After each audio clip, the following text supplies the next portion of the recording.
Welcome back to another Obsessed with Guitars video. This time I'm going to be going over the tone of one of my favorite bands of all time, Kyuss. Absolutely love Josh Homme's guitar work in that band, and you know, a lot of videos have gone over the Queens of the Stone Age sound that he has, and a lot of people are playing through like the PDF pedals by Stone Deaf to get that sound. But for me, the sound that always interested me from his entire work was definitely in Kyuss, especially early Kyuss, Blues for the Red Sun. Big fan of that sound, and you know, the problem is that a lot of the gear that he used can be kind of hard to get a hold of. Well, I say a lot of the gear. Really, the main piece of gear that's hard to get a hold of is an actual Ovation GP. They were very, very rare guitars, only made, I want to say about 400 of them, 450 of them. They made for about a year, 2 years in the mid-'80s. Really, actually, extremely well-made guitars. Ovation tried to redo their whole solid body lineup. Actually, they called them in the marketing materials hard bodies for some reason. I don't know why. Guess to be different, but they wanted to make a Les Paul killer. They had their Super Strats with the Ultra GS line, which you can still find on Reverb for $300-400 in decent shape. They usually have Kahler vibratos, maybe a single humbucker, dual humbuckers, kind of your general Super Strat shape, you know, bolt-on neck to a Strat style guitar body. But the Ultra GP was kind of a double cut Les Paul looking thing. It looked kind of like a PRS had melted, is basically the best way I can describe it. But they were really well appointed guitars, solid mahogany bodies, mahogany necks. They had ebony fingerboards, and they had DiMarzio pickups, to Super 2s specifically. And they had a thin maple veneer over the top. They weren't actually a really thick maple top. It was actually just kind of a thin piece of maple over the top. And the thing is that Josh Homme, in trying to create his unique sound, gravitated towards that guitar and turned it into this massive collector's item. I mean, probably when he bought it, you could get those for maybe a couple $100. Now, if you find a real, actual Ovation Ultra GP, they're probably in the order of $2,500 to $3,000 or more.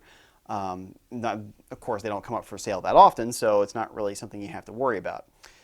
The rest of his gear is pretty straightforward, even though he tried to keep a lot of it pretty secretive. Thanks to a lot of pictures and concert video and those kinds of things, we can see what he was playing. Now, particularly on Blues for the Red Sun, which is my favorite Kyuss album, he was playing a Marshall JCM 900 4100 series through an Ampeg 810 cabinet. And of course, he was using his Ovation Ultra GP. Now, the thing is, I don't own any of that gear, but there is a lot you can do to get that sound, and for not a lot of money. The chief piece of gear that you're going to need to get that sound is this right here. I don't mean the guitar, I mean this pickup, and particularly playing in this position. See, Homme has said that he played every note of Kyuss through the neck pickup. So I put a Super 2 in this guitar because I really wanted to get that sound. And of course, I'm just going to leave it on the neck position for all of the sound demonstrations today. I've tried to get as close to what he did as possible. Watching, for example, the video of them playing the Bazaar Festival in 1995, I can see that his neck pickup was set kind of far in, so I've tried to replicate that a little bit. Now, granted, that was a few years after the recording of Blues for the Red Sun, but once he kind of finds a sound, he likes to do that for a while. So I'm fairly safe in setting it that way. Now, reading some hearsay about what kind of strings they used at the time, I have gone with lighter gauge strings than what you would normally associate with a C-tuned kind of sound. These are a 10 through 46 set tuned down to C. I've read that Scott Reeder, the bass player who came after Nick Oliveri, has said that they use Dean Markley strings. Well, Dean Markley strings are kind of hard to find. So I'm going with the gauges that they most likely would have used at that time. One of the things that people who tuned into C at the time liked to do was use lighter gauge strings to get that kind of woomph sound, where the strings would kind of detune a little bit when you hit them hard. And the Sword was still doing that up until about 5 years ago when they switched from C to E flat for high country. So I'm trying to replicate as much of what it could as possible. This is as close as I could get to an Ovation Ultra GP. It is a solid mahogany guitar with an ebony fingerboard. Short scale, 24 3/4, which is what the Ovation Ultra GPs had. And for the amp and cab setup, well, I'm having to go with my Line 6. I don't have a Marshall JCM 900. I don't have an Ampeg 810. And just a caveat about the sound here, there's a lot that I do know about what he played. I know the general gear that he used, but there are a lot of specifics and particulars that I'm just going to have to approximate. I don't know what his settings were on the amp. I don't know exactly what kind of tubes he was using. I don't know how the bias was set. I don't know exactly what 810 Ampeg cab he was using. There were a lot of different revisions by that point. By the time they recorded, there was the original straight back version. Most likely he was using the later versions, probably with Eminence or Eden drivers, because that's, if you can see in the old pictures of Kyuss, he was playing the notchback cabs. So probably playing what would have been for him a contemporary Ampeg 810. The problem is I don't know exactly which one.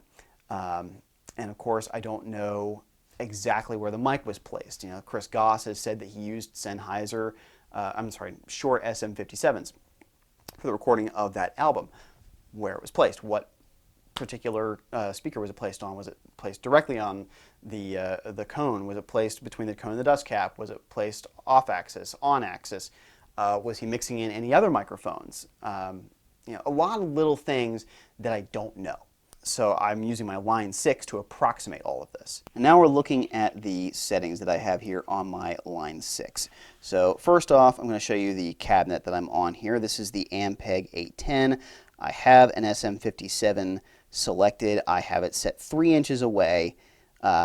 Sadly, there aren't any other settings I can really affect on the microphone that would really change around the things I want to change around, such as placement, but this is going to be an approximation. I'm trying to get as close as I can with the gear that I've got.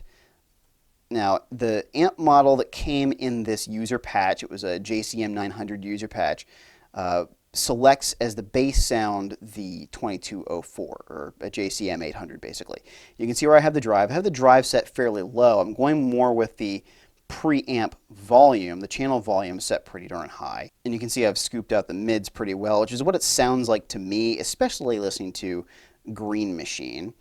And going over here to the rest of the settings, master volume is pretty high. Again, Josh is getting a lot of his gain from the fact that the amp is just being pushed really, really hard. Sag is set pretty low. It's a pretty spiky sound for my ears on the record. You can see I have the bias set fairly cold. I'm not looking to push the tubes into sounding too muddy. I want to have them still sound pretty articulate and bright. And then the JCM 900 impulse response.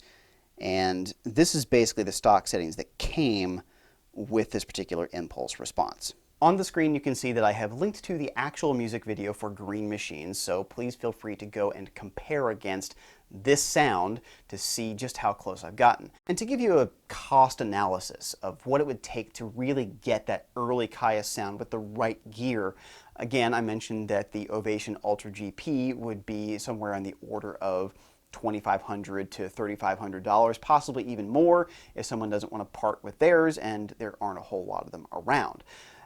If you want to get one of the Eastwood reproductions, be my guest, but just keep in mind that they're actually going to be less accurate to the original than something like this. The Eastwoods are really Ultra GPs in shape only.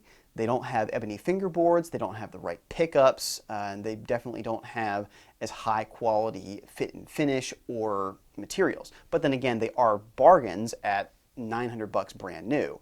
And they're still really cool guitars. You just have to swap out a bunch of equipment on it to really get closer to the sound. And for me, I still want that nice ebony fingerboard. So if you want to get that sound, what you can do is you can get, say, an old inexpensive Gibson Les Paul Studio with an ebony fingerboard. It'll have the maple top, it'll have the mahogany body and mahogany neck, it'll have the ebony fingerboard, and put a DiMarzio Super 2 in the neck. And that's basically all you have to do, and then you're in it for, you know, maybe $1,500. If you want to go with one of the Epiphones, like the Matt Heafy Les Paul, which has an ebony fingerboard, then you're in it like $700. And there are, of course, less expensive guitars that you can get that have a bright material for the fingerboard, maple or Palfaro, something like that.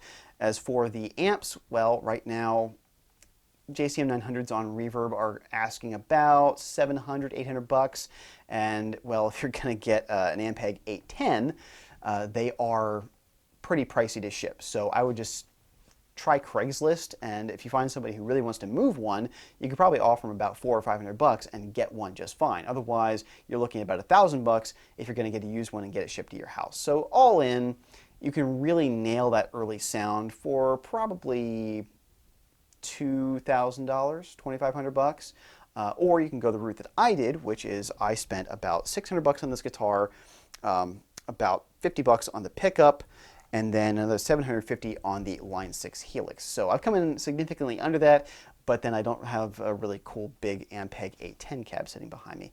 So let's see what this actually sounds like. I'm going to crank up on the neck pickup, and let's just get ourselves some tones.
Well, there you go. I hope that this has been informative, instructive, and enjoyable.